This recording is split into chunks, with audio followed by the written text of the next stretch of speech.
Welcome to the Bernadette Jackson Podcast, where we are redefining how the world views women with daddy issues by discussing topics, sharing stories, and gaining insight, all from the perspective of a fatherless daughter. I'm your host, Bernadette Jackson of BernadetteJackson.com. I want to jump straight in today because this topic came to me in a dream I had the other night. Here's what I know about control. It's one of the fatherless daughter trigger points for a reason. If you remember a few episodes back, I mentioned that there are 15 documented fatherless daughter trigger points that I have listed on my IG community page, FD Playbook, all one word. Go check it out if you want to see the full list. Control is something that makes fatherless daughters feel safe.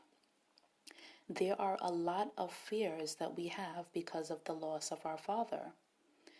They can be associated with the way your father died.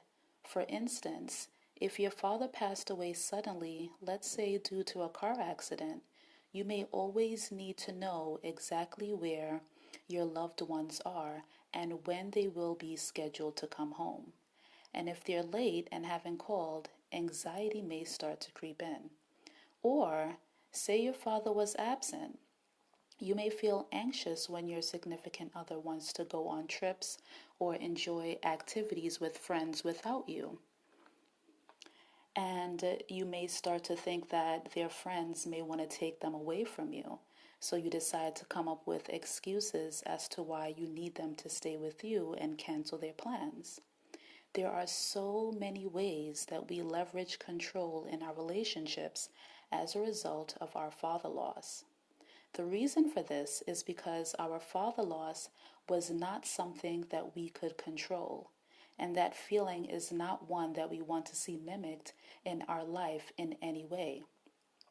We feel that if we are in control, we can predict outcomes and prepare ourselves better for them. So control is something that we hold on to like a security blanket.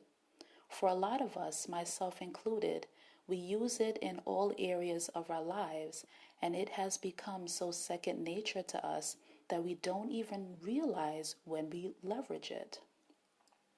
I didn't realize that it was creeping into my romantic relationships in the way that it was until I woke up from a very revealing dream. I knew that I would try to control small things that were relatively insignificant, to me at least. But what this dream showed me really shook me up. My need to control the narrative around how I receive love is so ingrained in me that I woke up from a dream I was having about a man sharing his feelings with me to narrate exactly what he said to me in that moment.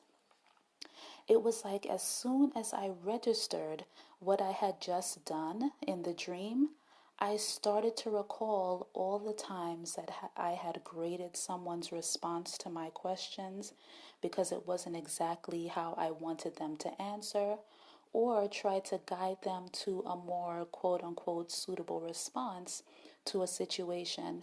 And I just thought, yeah, I really do carry around control as a security blanket. Well, let me tell you about this dream because it was a really good one. Have you ever been having a dream and you woke up just enough to remember the dream, so you were no longer in REM sleep, but you wanted to continue the dream, so you started to narrate it yourself? You know it's not the same as if you had stayed asleep, but you just aren't ready to let the dream go, so you do it anyway? Well, that's what happened to me. I was dreaming that I was having a really great conversation with this guy.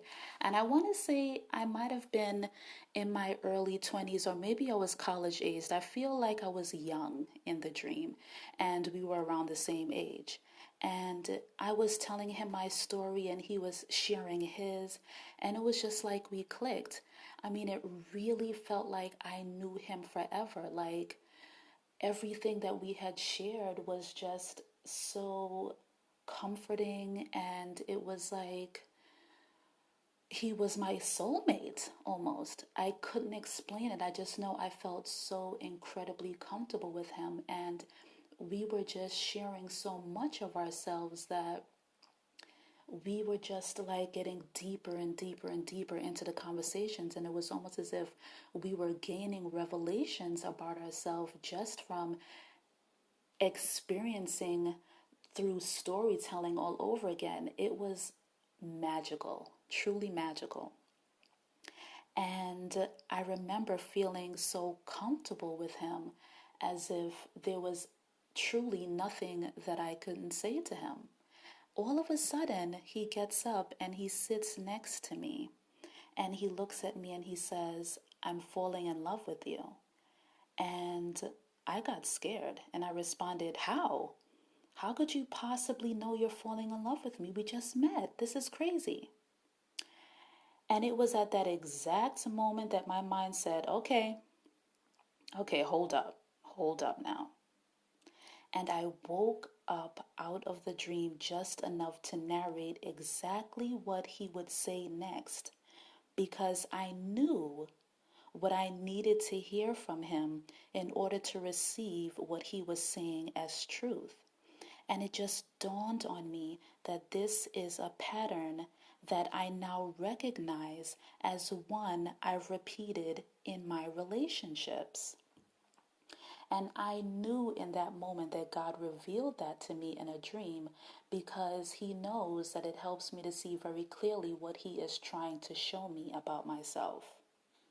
In the past, for me, controlling the way a man tells me he loves me, what he says, when he says it, and how he expresses it, is the only way that I was able to feel comfortable enough to truly love them freely. Otherwise, I'd be waiting for the other shoe to drop and always thinking in the back of my mind that they may leave me one day.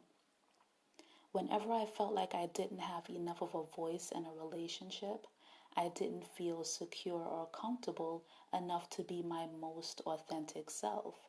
And anytime I would feel this, I know this is when the control would start to creep in. And I know that whenever the control crept in, then it would start to be a pattern of me just expecting a certain kind of response to questions or situations that came out of it may really have just been what I saw on TV or what I thought was the right response to have at the time, because honestly, I really didn't have very many examples to draw from as to what love looks like and the different ways that it can be expressed.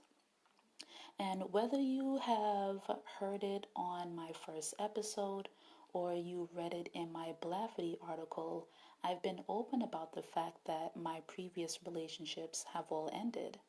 I've learned some very valuable lessons about myself after these experiences, many of which stem from the view I used to have about myself because of my father's absence.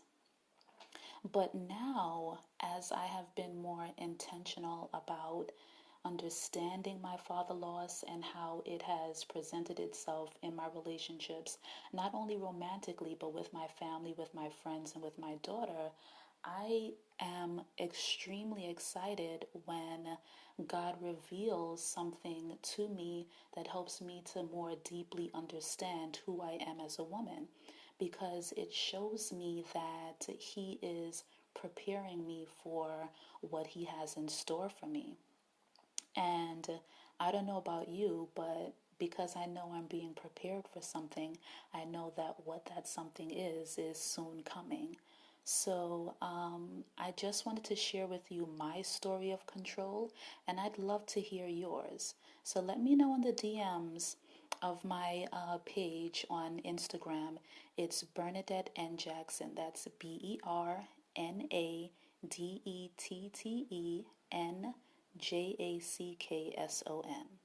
I'll see you on the next one. Bye.